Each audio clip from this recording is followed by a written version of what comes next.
Et pour finir cette émission, l'œil de l'expert, où nous avons le plaisir de retrouver en plateau Johan Rivalan, directeur de la banque privée d'UBS. Johan Rivalan, à la suite des discussions qu'on a pu suivre dans cette émission avant, il y a une question quand même qui se pose, c'est comment, quand on est entrepreneur, on anticipe la suite et on s'entoure pour potentiellement anticiper la stratégie à 5-10 ans de l'entreprise.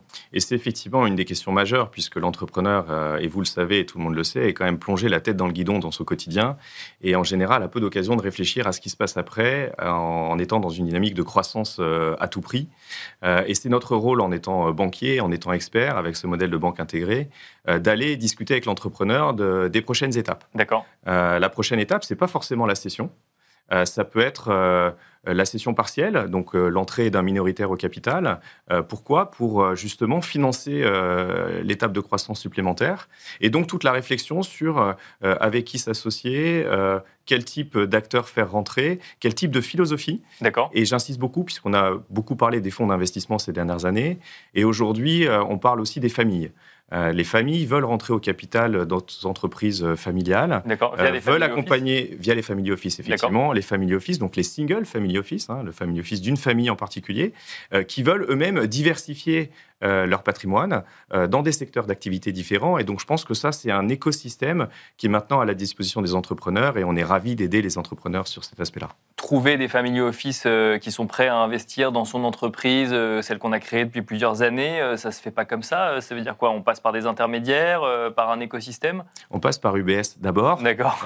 Plaisanterie mise à part, effectivement, ça ne se fait pas comme ça. Donc, c'est d'abord des rencontres, mais ensuite, c'est un process. C'est du M&A, quelque part. D'accord. Mais avec des acteurs qui sont structurés différemment d'un fonds d'investissement, qui ont l'avantage d'avoir un temps long et qui raisonnent sur des KPI financiers, mais aussi sur une adéquation avec le business, avec les dirigeants, avec les fondateurs. Et c'est vrai que chez UBS, on essaie d'accompagner moins de dossiers, mais de les accompagner dans la qualité et dans le temps. Et ça, c'est un vrai travail humain assez profond en réalité. Si on veut faire rentrer un acteur, que ce soit un fonds d'investissement, un family office, au capital de sa société pour financer la croissance, est-ce qu'il faut réfléchir en même temps à son patrimoine personnel et à du coup la gestion de son patrimoine personnel ? Effectivement, et on est exposé à tout un tas de situations, la transition du professionnel au personnel. Mais est-ce qu'après, le personnel, c'est pour avoir une vie différente ? Est-ce que c'est pour réinvestir ? Est-ce que c'est pour réinvestir dans une société ? Et redémarrer un cycle?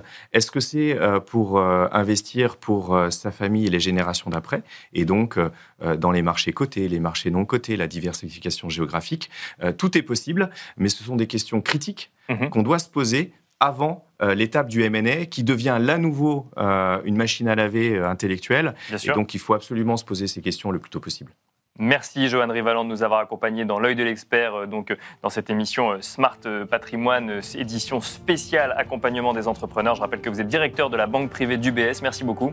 Merci beaucoup Nicolas. Et quant à nous, on se retrouve très vite sur Be Smart for Change.